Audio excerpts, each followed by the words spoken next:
पर्यन्ताम् वन्दे गुरुपरम्पराम् वसुदेवसुतं देवम् कंसचाणूरमर्दनम् देवकी परमानन्दम् कृष्णम् वन्दे जगद्गुरुम्.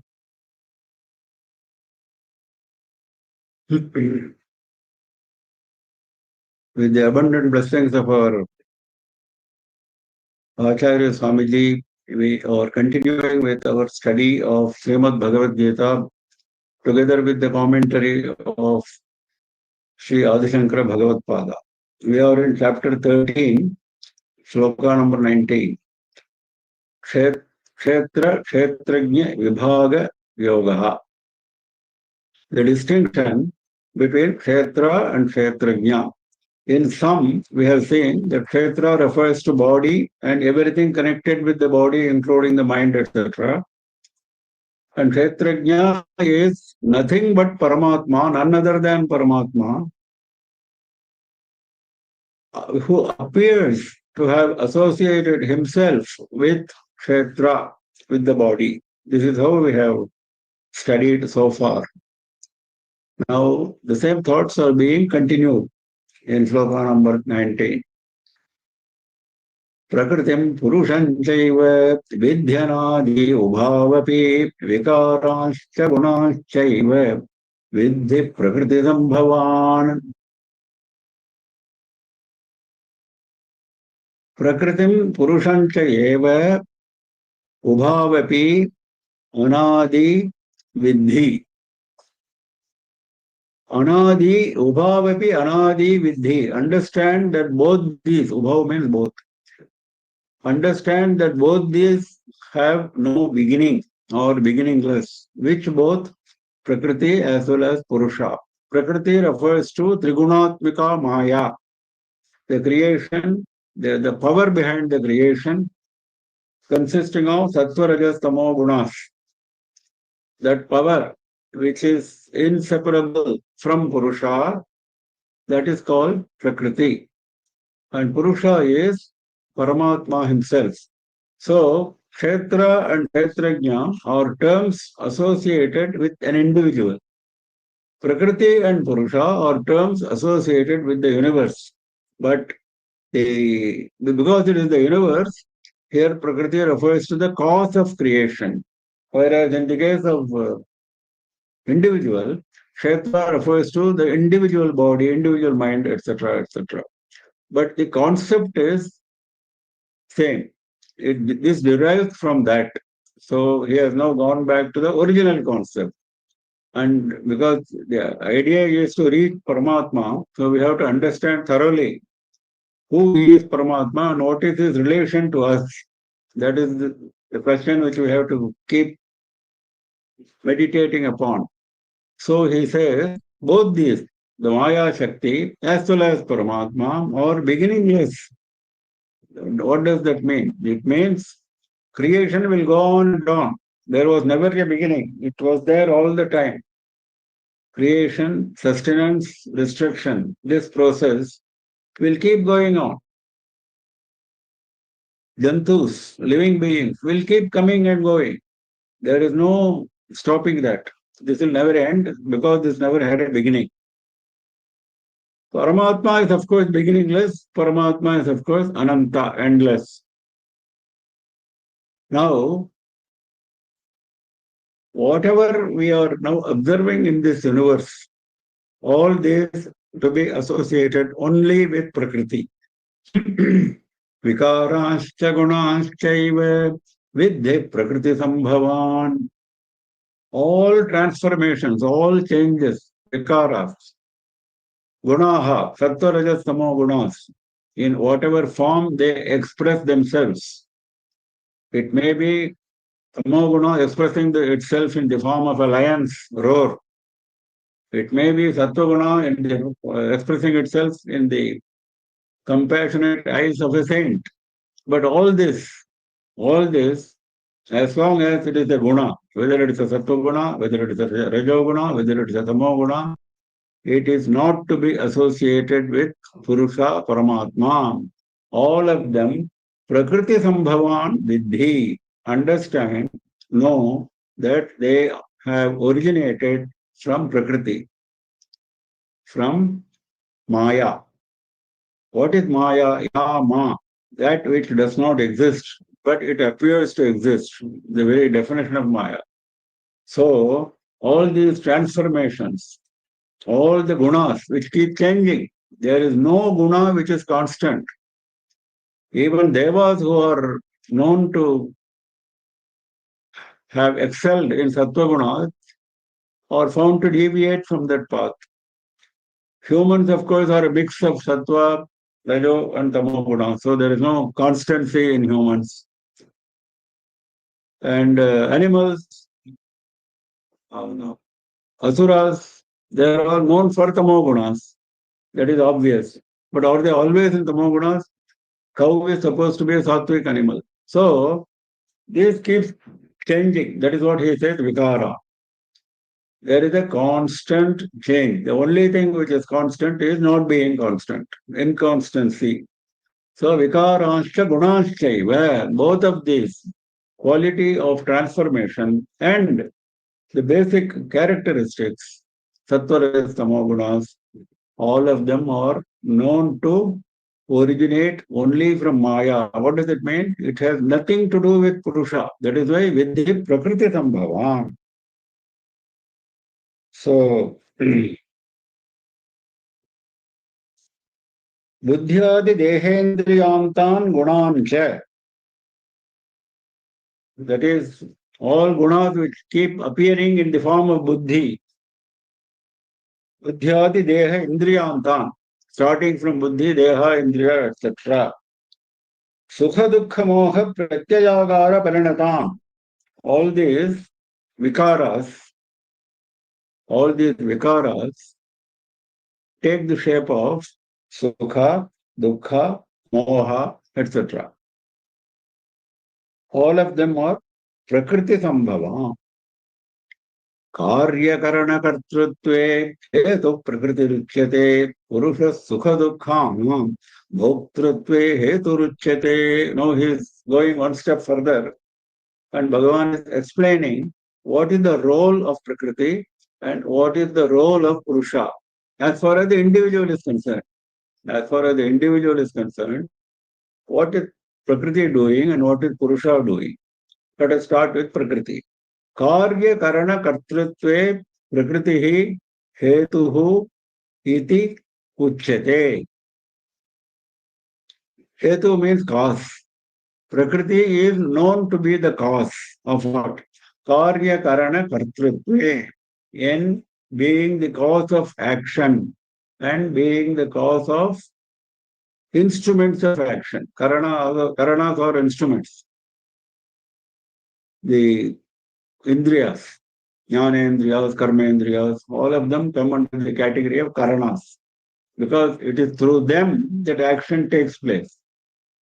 Even jnanendriya is also an action, isn't it? Because you see with the help of the eye. So seeing is an action. So all of them are actions. So these actions are performed through karanas. Or it can also be taken as karya as the body and karana as the indriyas. Either way, both ways. All of them are to be associated with only prakriti. That means purusha has nothing to do with karya and karana, with the body, with the sense organs, with the actions that you do with your body, including the mind, etc., etc., etc. Then what is the role of Purusha? Purusha Sukha Dukkhana Bhoktrutve Heturuchyate.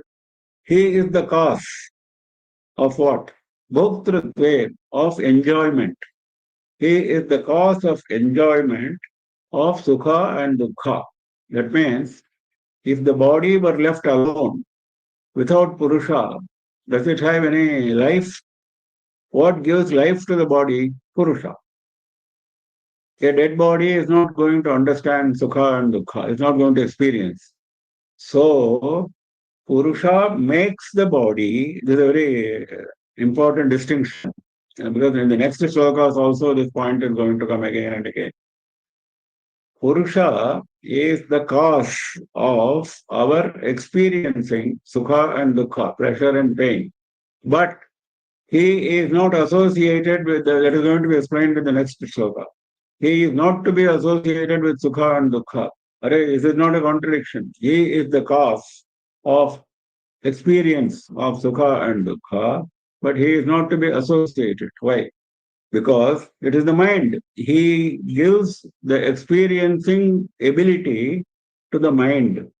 So it is the mind which experiences sukha and dukkha and not Purusha or Kshetrajna. He is not Atma. He is whatever name you call him. He is not enjoying, experiencing any sukha or dukkha. That is why we want to reach him. Because we want to go beyond sukha and dukkha. That is the reason why we want to reach Atma or Paramatma or Kshetrajna, whatever way you call it.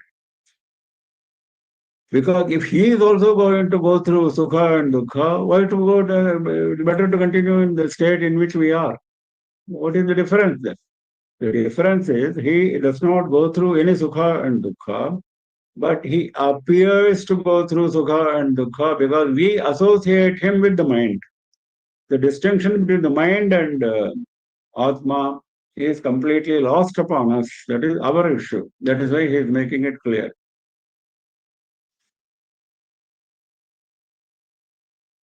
गुणाश्च प्रकृतिसम्भवाः सुखदुःखमोहात्मकाः करणाश्रयत्वात् करणग्रहणेन गृह्यन्ते.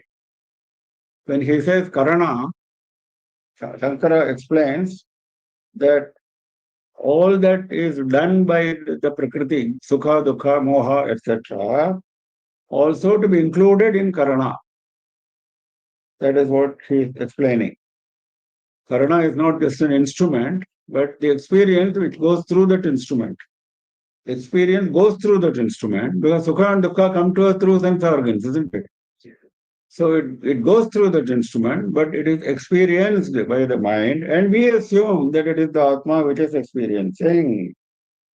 एवं कार्यकरणकर्तृत्वेन संसारस्य कारणं प्रकृतिः. It is the Maya Prakriti which causes all this karya and karana.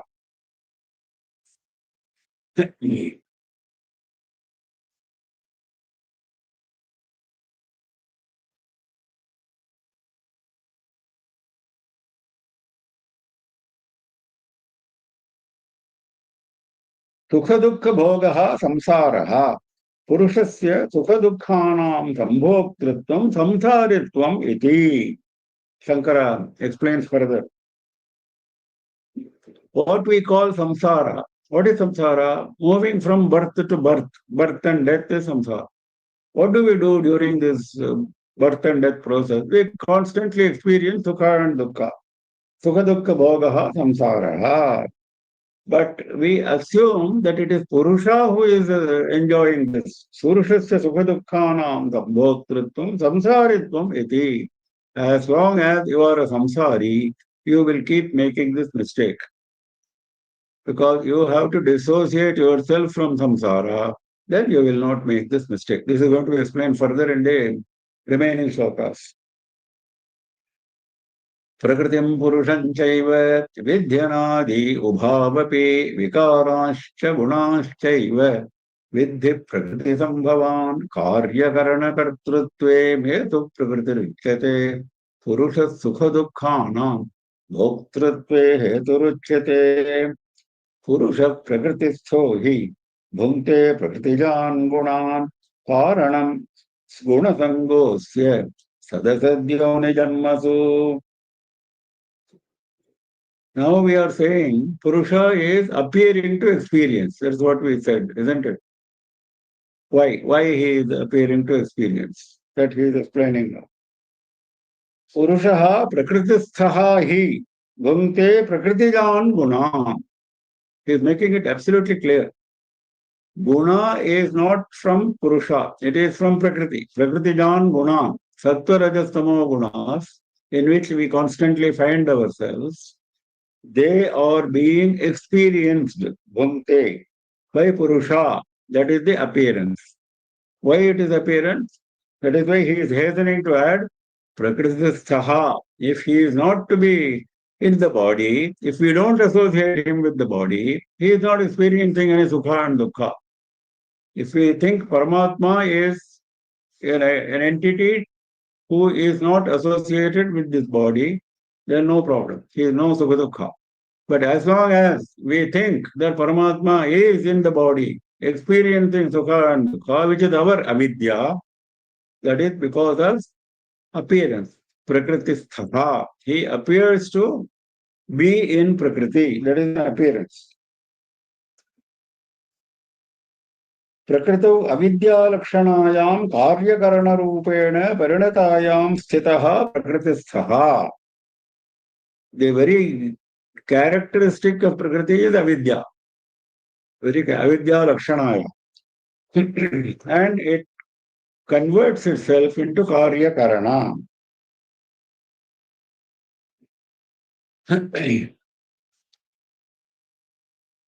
प्रकृतिजान गुणान सुख दुख मोहाकाराभिव्यक्तान गुणान सुखी दुखी मूढ़ः पंडितः अहम इत्येवम्. I am a scholar, I am a fool, I am experiencing pain, I am experiencing pleasure. This is what we constantly keep saying. It is because of our attaching Purusha with Prakriti. That is because of avidya. He is quoting from Brihadaranyaka Upanishad.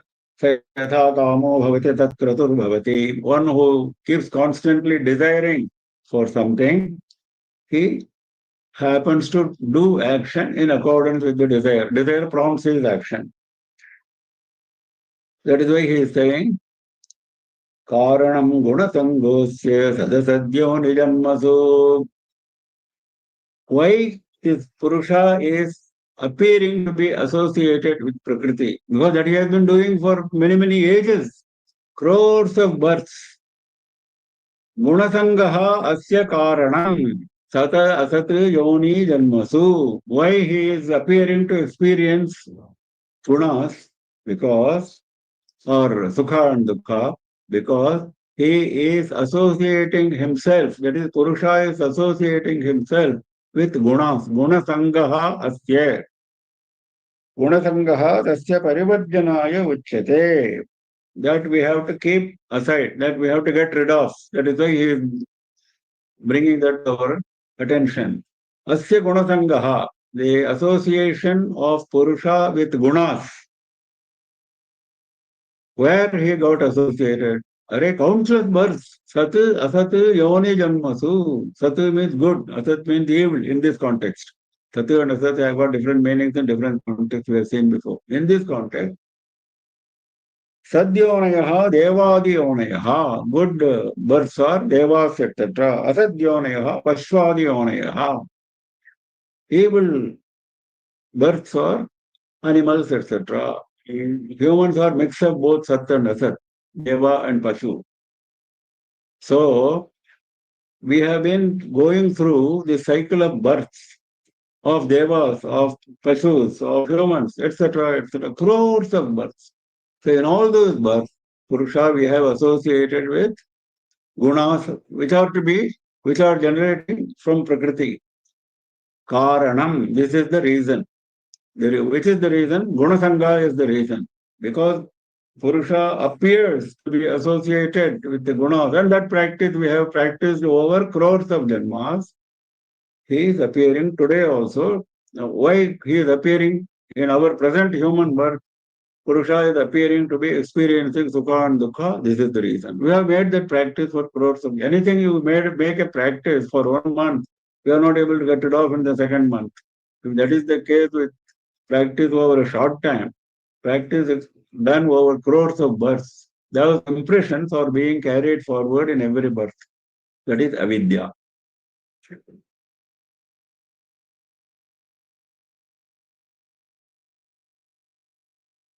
Now, here, Shankara is making a beautiful point. He says, in the first part of this chapter, only Kshetrajna and Jnana were being described. All concentration was on Paramatma, Jnana, etc. Now, these passages are coming down to our level where we are superimposing. He is using the word superimposing. We are superimposing. Uktam cha anyapohena atad dharmadhyaropanena cha aropana. We are superimposing. We are now superimposing on attributes of Prakriti on Purusha. That we have been doing again and again. There is a text called Drik Drishya Viveka, assumed to have been written by Adi Shankara. That is, Drik is the seer, one who sees. Drishya is what is being seen.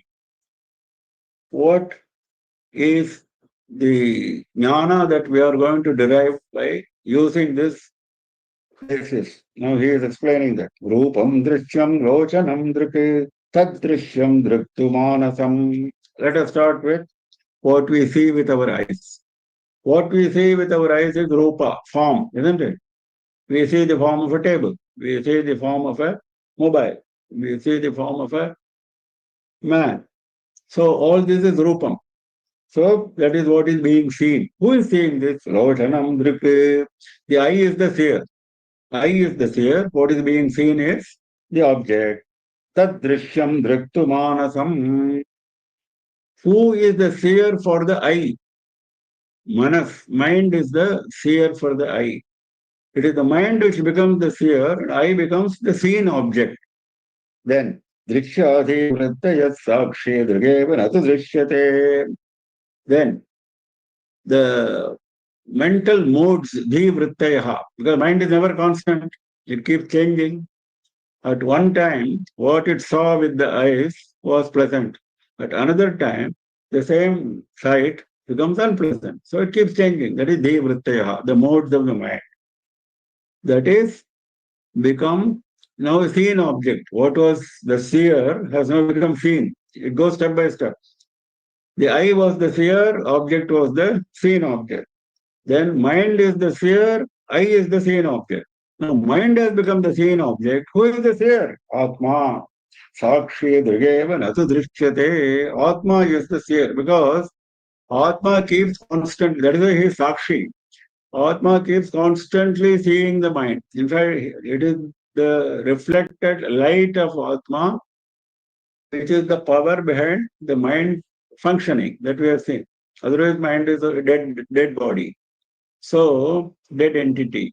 So, who is the seer now? Atma is the seer. Now, who is seeing that Atma? There is nobody because he is the cause of everything. Sakshi, Drigeva, that is Sakshi, that is Atma. Atma is the seer. Natu Drishyate, he never becomes an object to be seen. That is why Vedanta constantly teaches us that you can never see Atma. You can only experience Atma.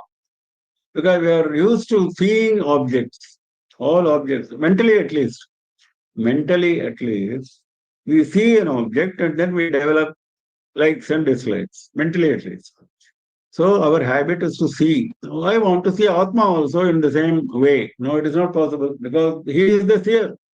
The power of seeing which you are using is coming from him. So how can the seer be seen? This is the basic concept of Vedanta, which has come up in this shloka in a different form. Karanam gunasangaha asya sat asat yoni janmasu. Because of association with gunas, he appears to be the experiencer, though he is not. Just as we cannot see him, he is not also not experiencing. That is the idea. I picked up Niti Shatakam Shloka here. How we associate ourselves with guna and reap dukkha. Daurmantryan Drapatir Vinashyati Eti Sangat Suto Lalanat Vipro Anadhyayanat Pulam Kutanayat Shilam Khalopasanat Maitrita Pranayat Samriddhiranayat Sneha Prabhasashayat Garvat Anavekshanaadapi Krishyatyagat Pramadad Dhanam. How various persons meet destruction. That is the subject of this sloka. Daurmantriyan Nripatir Vinashyati. A king meets destruction because of bad, evil counselors, ministers. Yati Sangat, a sannyasi meets destruction because of his association with samsara. Suto Lalanat, a son becomes bad because of extraordinary love showered on him. Lalanat. Parents should not shower extraordinary love. They should also keep control on the son. Then only he will grow up with the right morals. Suto Lalanat, Vipraha Anadhyayanat. A Brahmana is known only for his knowledge of Vedas. And if he doesn't study Vedas, if he doesn't keep himself abreast of Vedic knowledge, he is no longer a Brahmana. Kulam Kutanayat. We always say that person is from an extraordinarily good family. Kula. What is good family? Because the family has earned that name by virtue of the qualities which that family has shown over several generations. Now, if your son suddenly becomes an evil character, he will destroy the entire fame of the family. Kulam kutanayate, shilam khalopasanate. A man has got very good conduct. Suddenly he falls into evil company. What will happen? All his conduct will go. Khala upasanat shilam. Maitri cha pranayat. You always claim that I have very good friends. Those friends are always there to help me. But that will continue only if you nurture the friendship. If you don't nurture the friendship, if you don't do anything, you don't call him, you don't meet him, you don't inquire about his welfare, then he is not going to come to you at the right time. Maitri cha pranayat, apranayat means lack of love. Samriddhihi anayat, you are prosperous. All your prosperity will go if you follow a bad policy. For maintaining prosperity, good policy is required. Sneha pravasa strayate. You have good family, good friends here. Now suddenly you go abroad, you leave them here. What will happen? You don't come for 5 years. What will happen? Sneha pravasa strayate. When you lose contact, when you go to another country, the love will also get deteriorated. Sri Garvat, a woman loses herself by arrogance. Anavekshanaadapi krishihi, agriculture. Agriculture requires constant care, constant maintenance, constant observation. Avekshana is observation. Anavekshanat, if you don't maintain, if you don't shower proper care, agriculture will get destroyed. Tyaga, pramada, dhanam. Ultimately, he finishes with wealth. Wealth will get destroyed by not taking care, by not preserving it. Tyagat means you lose money on unnecessary expenditure. Pramadat, that happens because of negligence. You neglect dharma, you happen to spend money on adharma. So be careful. This is how Bhartahari is teaching us. So all this is what? Gunasangaha. We experience pleasure and pain. Pain is destruction here. Everywhere we kept on meeting with loss, destruction. Why? Gunasangaha. Because we fell into evil habit. Daurmantriyan Nripatir Vinashyati Yati Sanghat Suto Lalanat Vipro Anadhyayanat Kulam Kutanayat Shilam Khalovasanat Maitri cha pranayat samriddhiranayat sneha pravasashrayat Sri Garvad Anavekshanaadapi Krishyatyagat Pramadad Dhanam.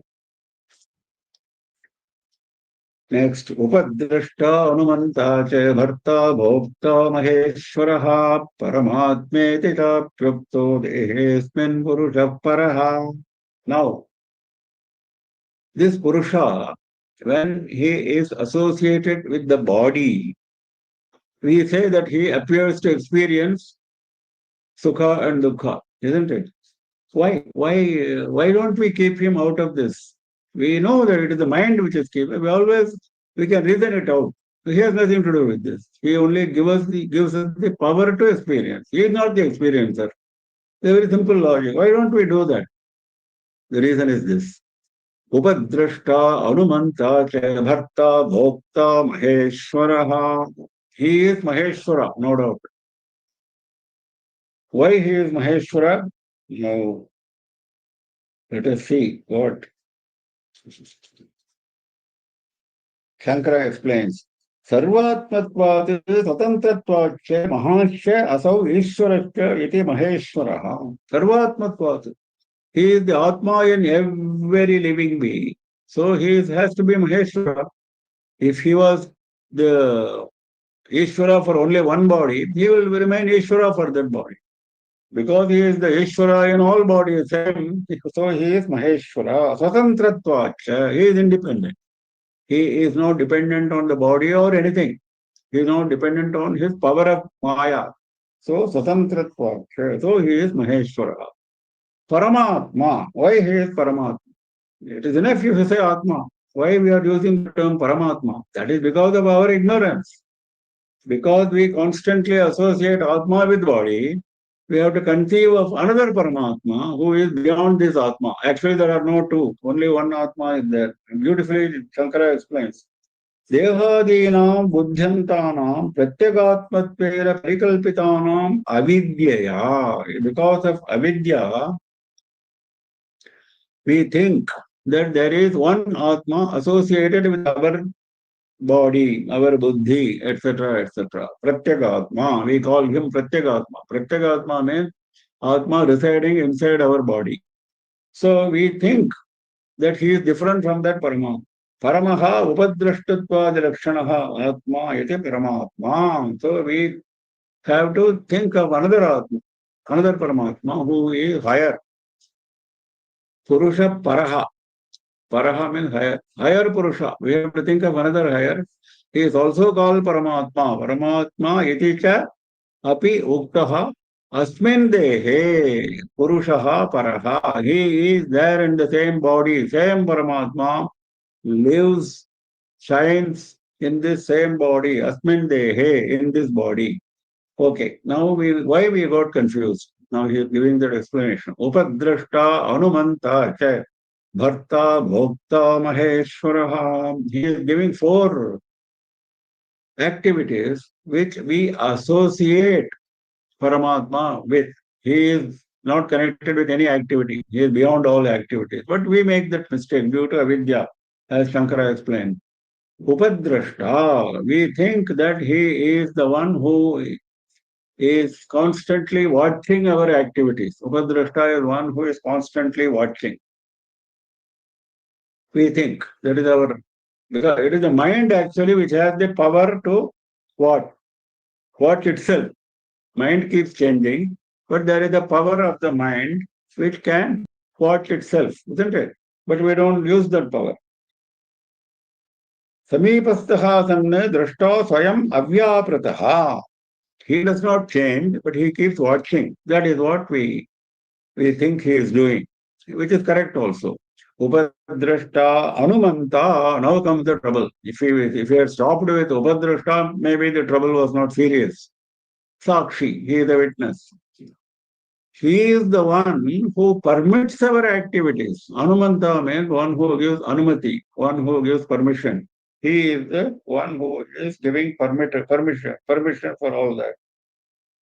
Anumodanam, anumananam, kurvatsu, tatkriyasu paritosha, tatkarta, anumanta. So when we think that he is the one who gives permission, we assume that he becomes happy if we do good things. Tatkriyasu paritosha. He becomes satisfied, happy if we do good things. So similarly, if we do bad things, he will become unhappy. We don't want to think about it. That is why he is not talking about the second part. Anumanta cha.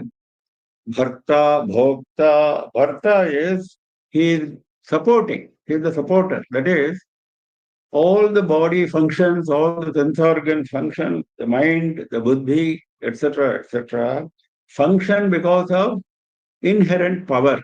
Who is giving that inherent power? Bharta means one who supports by giving food, by giving sustenance. One who sustains is Bharta. That is why a husband is known as Bharta in Sanskrit. Bharta, Patni. Wife is known as Patni, husband is known as Bharta, but he is supposed to support the family. He is supposed to work, earn money, and support the wife and children. That is why he is known as Bharta. So here Bhagavan is Bharta as far as the individual is concerned, because we assume correctly that he is the power behind us. But if we stop with that, it would have been fine. Even Upadrashta, Anumanta, and Bharta were not as bad. Anumanta is a little difficult, but Upadrashta and Bharta are not so negative. But problem comes with Bhokta. Bhokta is experiencer, enjoyer. We think that whenever we experience any sukha, any dukkha, we think that it is the Atma who is experiencing, Bhokta, enjoyer.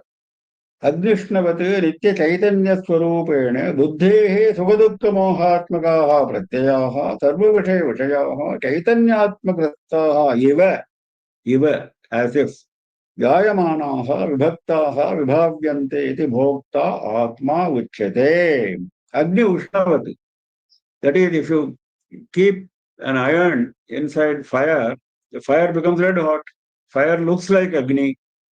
Like that, Atma being continuously associated with the mind, we think the Atma is experiencing, like that piece of iron. Nitya Chaitanya Swarupena, because it is always giving that consciousness, power of light, power of consciousness, always, constantly. So whatever sukha, dukkha, moha or experienced by buddhi, buddhehe sukha dukkha moha atmakaha pratyayaha, sarva vishaya vishayaha, all matters concerning that. Chaitanyatmagrastaha iva jayamanaha. We assume that they are all connected with Chaitanya. Without Chaitanya, how will I experience pain? That is our reasoning, which is foolish.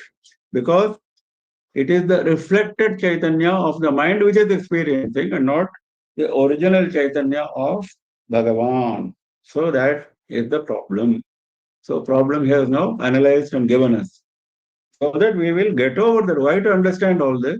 So that we get over that.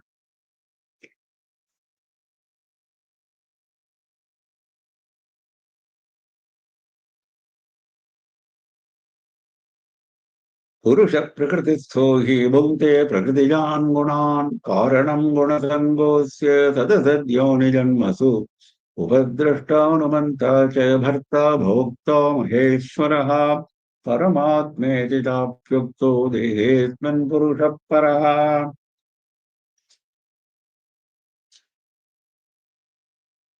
एवं वेत्ति पुरुषं प्रकृतिं च गुणैः सह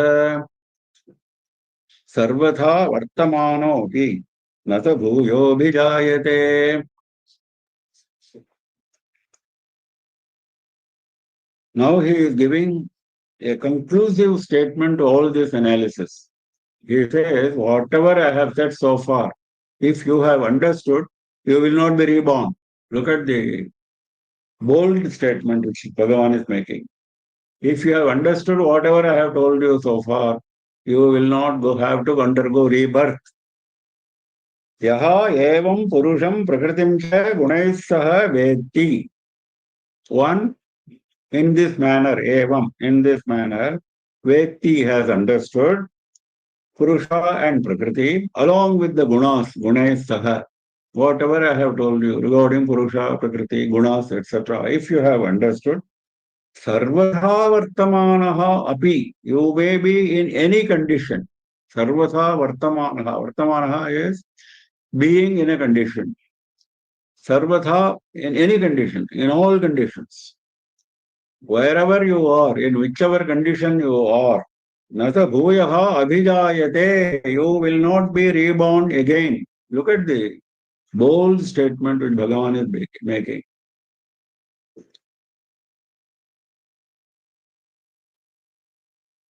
Now, Gunaihi avidya lakshanam gunaihi swavikaraihi tah nivartitam abhavam apaditam vidyaya. Now, Shankara is analyzing this statement. When he said gunas are because of avidya. Now, by getting proper vidya, I have understood guna does not belong to me. Guna is alien to me. I have understood that. That is why guna has come here. Similarly, Prakriti, Purusha, etc., I have understood the roles properly. Purusham I have understood as Atma Bhavena. I am Aham Asmi. I am that Atma. I have understood Purusha like that. Prakritim cha yathoktam avidya lakshanam gunaihi swavikaraihi. Prakriti is to be associated always with gunas which have nothing to do with Atma, which have nothing to do with me. With me, that is important. With me, because I am Atma. So if you have got this knowledge, well, that is the height of the knowledge, that is the peak of the knowledge. What is there more to be understood? What is there more to be ingrained? So he says, Patite asmin vidvacharire, because you have become a vidwan. So once your body drops, dehantaraya na abhijayate, it does not go to another body. Now, this creates a lot of controversy. So Bhagavan, Shankara raises all the controversy in detail and he goes into giving replies. Now let us understand in brief what he is talking about. The main objection is to this statement is, well, you have attained jnana, so you will not be reborn, you are saying. Okay. You have attained jnana and that way you have burnt all the karmas which you have done after attaining jnana. That stands to logic. This is the objection of the logician. The logician objects to this statement of Bhagavan. He says, how can jnana obliterate karmas which I have done before attaining jnana? One. How can it obliterate karmas which I have performed in my crores of previous births for which this body is the effect? So all that mass of karmas, how can it go? Unless karmas go away, you cannot avoid rebirth. That is understood, accepted by everyone. So you are saying that all karmas have gone. Jnanadni dagdha karmanam, he said. And there also this meaning was given, this explanation was given, that karma refers to all karmas, except only one karma, that is prarabdha karma, for which Shankara gives a very detailed explanation. Why prarabdha karma is not burnt away, all other karmas are burnt away, for which he gives supporting quotations from Vedas, Upanishads, Shastras, etc. He is giving. He is giving, for example, from Mahabharata. Bejan yajnapadagdhani narohanti yatha punaha jnanadagdhaistasa kleshaihi natma sampadhyate punaha. Just as seeds, once you fry in fire, they cannot grow into a plant or a tree. You take a heap of seeds, fry them in fire. Will they, and then you again sow them in the land. Will they grow into plant or tree? No, because it has lost its ability. Similarly, all the karmas are burnt in the fire of Agni, in the fire of knowledge. So, jnana dagdha is tatha kleshaihi natmadam padyate punaha. So, lot of citations he is making. Shriyante chasya karmani tasmin drishte parabare. Very important statement from Mundagopanishad. Once you have experienced the Atma as your own, I am Atma, I am not this body. Once you have done that, Shriyante chasya karmani, all your karmas have gone. Upanishad gives this statement. So why will not Bhagavan make this statement? Will he make a statement different from the Upanishad? No. So like this, he is quoting a lot. Now, why prarabdha karma is not obliterated? That also he is answering. He is giving very famous parallel, which he has given in so many texts, so many Prakarana Granthas also he has given this example because this is the best example for understanding. An archer has got a bow and arrow in his hand. The arrow is strung to the bow, and then he dispatches that arrow towards the object. Once the arrow has left the bow, does he have any control over that? Once the arrow has left the bow of the archer, he has absolutely no control over the arrow. It will go and strike the object. No doubt about it. Similarly, the karma which started this body, which is prarabdha karma, that is why it's called prarabdha, the karma which started the body, which is the cause of this body. That is the karma, which is the genesis of this body. So that is like an arrow. So the body has come into being. In fact, you have used that body to get this knowledge. That is another story. But that body came into being because of a certain karma.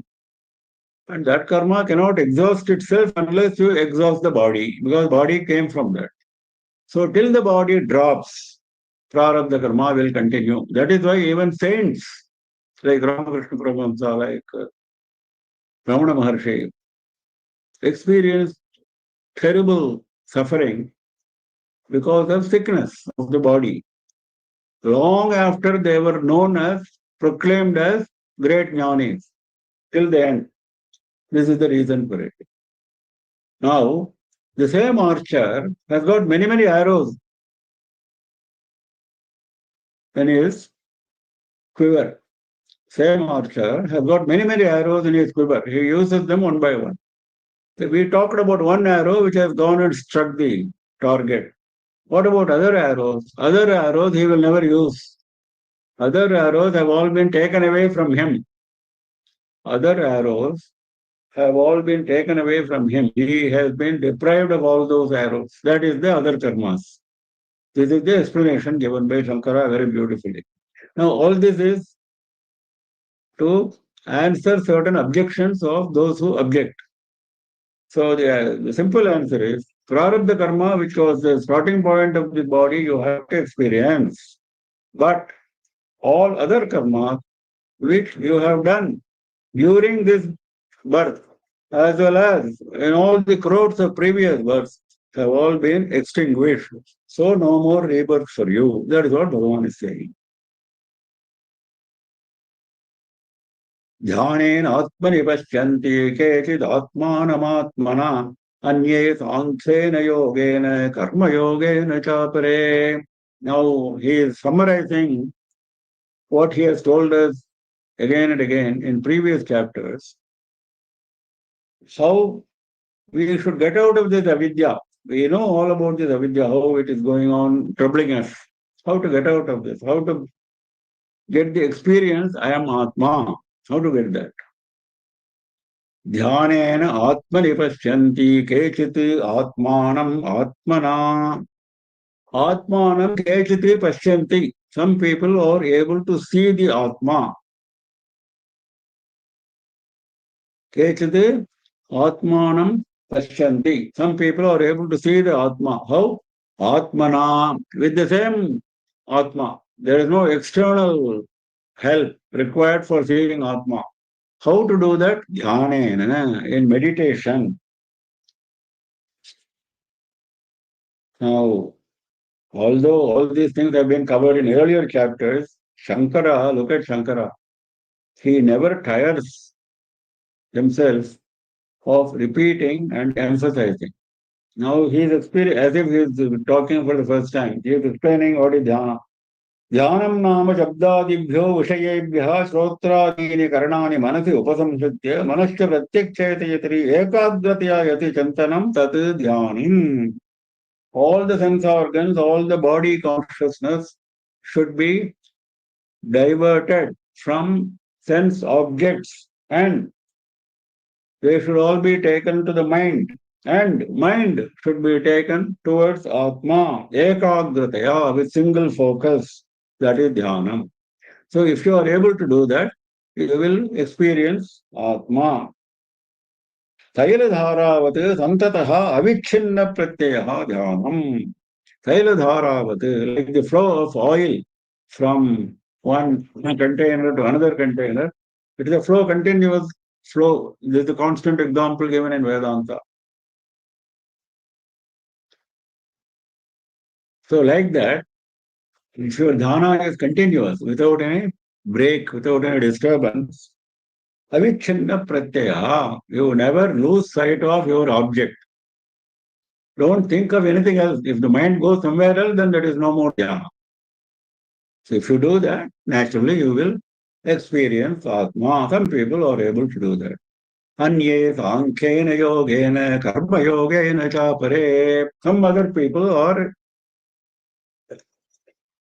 getting the same experience of Atma through Sankhya Yoga. What is Sankhya Yoga? We have seen before. Neti neti. That is, they don't engage in dhyana. They live like us, like worldly people, but their attitude is different. What is their attitude? Their attitude, whenever they do anything, whenever they see anything, whenever they speak anything, they understand the object which is being spoken about, the object which is being seen, the object which is being heard is not Atma. That much they are convinced. Neti neti. This is not Atma. This is not Atma. I am doing all this for living my mundane life. It is not Atma. So that is Sankhya Yoga. Now again, beautifully, Shankara explains, all this was explained in chapter 2 itself. Sankham nama ime sattvarajastamansi gunaha maya drishyaha. Whatever I am seeing and experiencing or sattvarajavatama gunas, aham tebhya anyah tad vyapara sakshibhutah. I am not them. They are not me. I am different from them. Nityaha gunavilakshanaha atma. I am eternal. I am different, distinct from these gunas. This is my constant thought. Iti chintana. Yeshaha sankhyaha. Using this approach, they also reach the same goal. The third category, karma yoga cha pare. They are not able to go through dhyana. They are not able to go through sankhya yoga, but they are able to go through karma yoga. Even they, karma yoga cha apare. Even they, pashyanti. They also experience same atma. How? By constantly doing karmas with no sense of ownership. I am doing this karma. That sense never prevails in them. And they never look for the fruit of that karma. They submit all the karmas to Bhagavan. Ishwararpana buddhya anushtiyamanam ghatana rupam yogarthatpatu yogaha uchyate gunataha. As if it's the first time Shankara is explaining, look at the compassion. So that is karma yoga. Now, Madhusudana Saraswati, when he explains this shloka, he says, Uttamaha dhyanam, madhyamaha sankhyam, mandaha karma yoga. This is his explanation. Who will go to dhyana, who will go to sankhya, who will go to karma yoga? Uttamaha, great people. They will go to dhyana, it is obvious. Intermediate people, intermediate consciousness, knowledge, they go to sankhya. Mandaha, slow, poor, they will go to Karma Yoga. Karma Yoga itself is associated with Manda Buddhi. Then what about us? We are Adhamadhamaha. He is not saying that. He is leaving it to our understanding. So he says, this is how all these three categories of people approach Atma and they succeed. Pashyanti, they succeed by using these tools. How Karma Yoga will enable you to see Atma? Shankara explains. It is already explained the concept, but he repeats. Satya Siddhi Jnanotpatti Dvare. His mind becomes purer and purer with every day. His mind becomes gets rid of impurity. Sattva Shuddhi Jnanotpatti. Whenever it gets rid of impurity, Jnana is born. Jnana rises in his mind. And that is what is required. So ultimately, Jnana leads him to Atma. एवं वेत्ति पुरुषं प्रकृतिं च गुणैः सह सर्वदा वर्तमानोऽपि न स भूयोऽभिजायते ध्यानेनात्मनि पश्यन्ति केचिदात्मानमात्मना अन्ये सांख्येन योगेन कर्मयोगेन चापरे अन्ये त्वेवमजानन्तः श्रुत्वा अन्येभ्य उपासते केऽपि चापि चरन्त्येव मृत्युं श्रुतिपरायणाः. Now Bhagavan is so compassionate. He knows that there are people like us who are not eligible for any of the three. He doesn't want to disappoint us. He says, you can also come up. What is the method? Anye tvevamajanantaha srutva anyebhya upasate. Anye tu, some others. Evam ajanantaha, not knowing any of these three methods. Not knowing means not being able to practice. Anyebhya shrutva upasate. They hear from others. Others means gurus. They hear from gurus and they start worshipping Bhagavan like an ordinary man. Bhagavan is to be worshipped. Well, I may be a mundane man. Bhagavan is there to help me. Bhagavan is there to redeem me. At least if you are of that thought, तेऽपि चापि तदन्त्येव भक्तिं श्रुतिपरायणाः. श्रुतिपरायणाः. They are constantly attached to the goal which they have heard about. Shruti is what you have heard from your Guru. From your Guru, he has been constantly telling you, Arey yaar, don't be engaged in worldly matters, don't get immersed. Think of Bhagavan. He keeps saying it, and I keep constantly hearing him. Shruti Parayana. That is a qualification which he has put, Bhagavan has put. Shruti Parayanaha, that means my goal is to constantly listen to the Guru. If I am doing that, tepi cha atitaram teva, tepi mrityum cha atitaranti eva. Atitaranti means cross. Mrityum, death. They also cross, they api, even they cross the death. Atitaranti eva, there is an emphasis. He is not leaving any doubt there. Atitaranti eva, they definitely cross. Who definitely crosses? Shruti Parayana. They cross the ocean of death, ocean of samsara. By constantly, upasate is there, even here. Constantly doing upasana of Bhagavan based on what they have been told by the Guru. They are not able to sit in jhana. No, they don't have the capacity. They cannot go on, whenever they are doing any mundane activity, they cannot think, no, this is not Bhagavan, this is not me. That is Sankhya, which is difficult. At least, if they do an action, can they say, yes, this action I am not doing, somebody else is doing, Bhagavan is doing, and that fruit belongs to him. Fruit belongs to doer. Fruit does not belong to me, the instrument. So this is Karma Yoga. He is not able to do that. He wants the fruit. He desires the fruit. So this is the problem. So this problem also can be overcome if, okay, I will enjoy the fruit, but at the same time, I want to reach Bhagavan. That is my desire to reach Bhagavan is very intense. Upasate, Shruti Parayanaha, two words are there to qualify. Anyebhya acharyebhya shrutva, having listened from Acharya. Idam evam chintayata. Think only of this. That is what Guru has told him. How nicely Shankara puts it is. Idam evam chintayata. Think of Bhagavan in this manner. Evam, in this manner. Upasate shraddhadanaha santaha chintayanti. With all faith. Faith is important. With all faith, they worship Bhagavan. Shravanam param ayanam gamanam moksham marga pravritto param sadhanam yesham te shruti parayanaha. When they listen to the Guru and they keep remembering that, they know that is the only way to reach the goal of attaining Bhagavan. That is what Shruti Parayana, Param Ayanam, ultimate goal. केवल परोपदेश प्रमाणाः स्वयं विवेकरहिताः इति अभिप्रायः. Their only authority is what they have heard from somebody else, from the Guru. Kevalam Paropadesha Pramanaha. That is the only authority they have. They have no experience. Swayam Viveka Rahitaha. They don't have any discrimination, any Viveka. Even then, Kimu Vaktavyam Pramanam Prati Swatantraha Vivekanaha Mrityum Adikramanti. Having said this, what is the necessity to say that those who have Viveka will also cross Mrityu? There is no need to say that.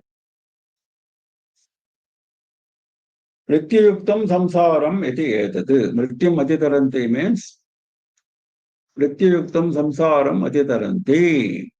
Samsara, which is marked by Mrityu, by death, they will cross that.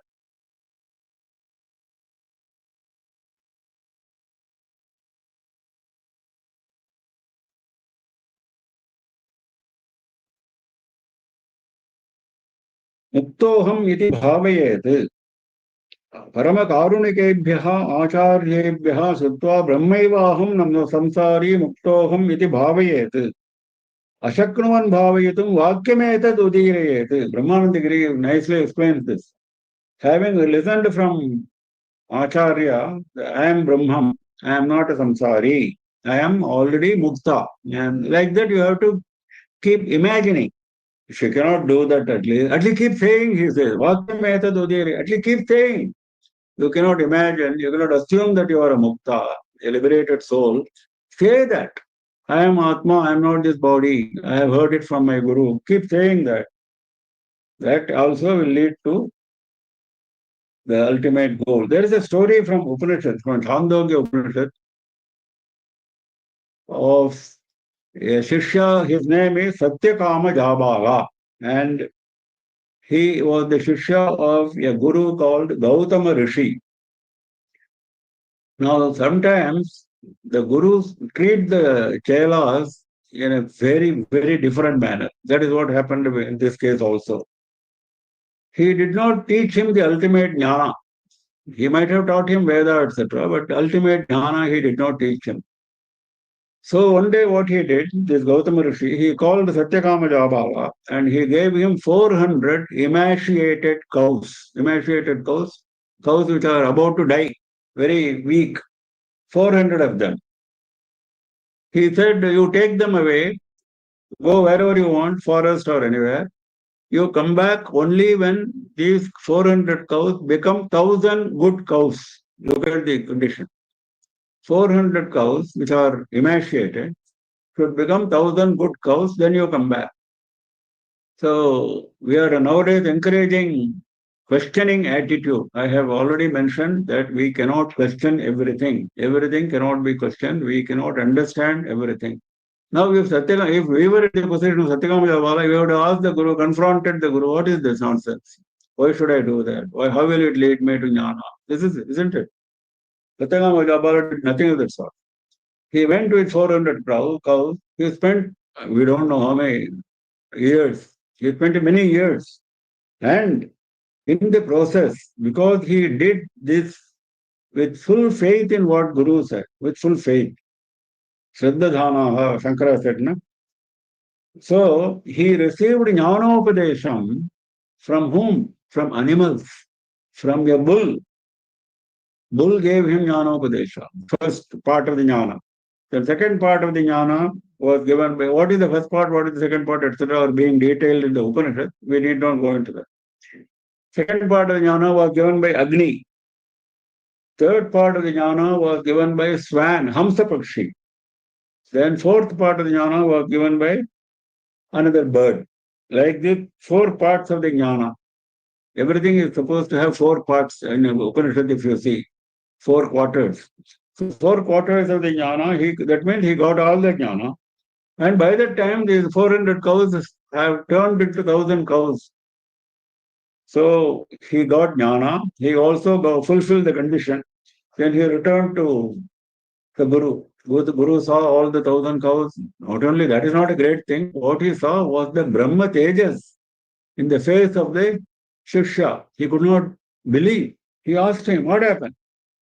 That on seeing the Brahma Tejas. Then Satyakama Jabala recounted all that happened. Then Satyakama Jabala, see, this is the Upanishad conclusion. In all such stories, there is a conclusion. Satyakama Jabala never said, yes, I have got all my Brahma Jnana without your help. He didn't say that. He said, yes, because of your grace, I got this jnana from these four agencies, but this jnana can never be complete unless I get it from you, Guru. Jnana which is obtained from a Guru is ultimate. So whatever I have got from these sources may be jnana, but that is incomplete. So please teach me that jnana. That was the humility. And then, of course, Gautama Rishi taught him jnana, and he became a jnani. That is how Guru Parampara has been maintained, Rishi Parampara has been maintained in our country. So this shows that Shruti-Parayanaha, see, he was having full faith in what the Acharya said, and he came to moksha. Anye tvevamajanantaha sritva anyebhya upasate tepi chadhitaranteva vrityam Shruti-Parayanaha. We have already exceeded the time. We will stop now. We will meet tomorrow morning, 7 AM IST. Any questions? Those who have questions, please unmute yourself, turn on your video and ask questions. Any questions, anybody? Shri Guru Mama. So my question is regarding dhyana you mentioned. So in last couple of chapters, I think we mentioned also dhyana there. So you mentioned there are two ways you can do dhyana. There is a form you can think of, and there is a formless, nirguna tattva. So the question is, so I want to do the dhyana with mantra japa. So is it, when you say nirguna dhyana, so do you also look at the mantra letters while doing the dhyana? There are many theories, but all of them are saying one thing. Whatever you do it sincerely. If you are not able to visualize the mantra on the screen of your mind, no problem. As long as you chant the mantra with the goal is important.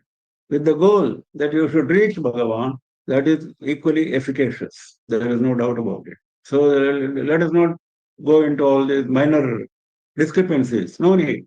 Let us be sincere in our effort. That is what Gita is teaching us. Shri Guru. Any other questions? Any other questions? No other questions, Guruji. No other questions. Okay, we close for the day. We meet again tomorrow, 7 AM IST. Namah Parvati Pataye Hara Hara Mahadeva Sarvatra Govinda Nama Sankirtanam Govinda Govinda Sri Raja Rajeshwarya Jaya Jaya.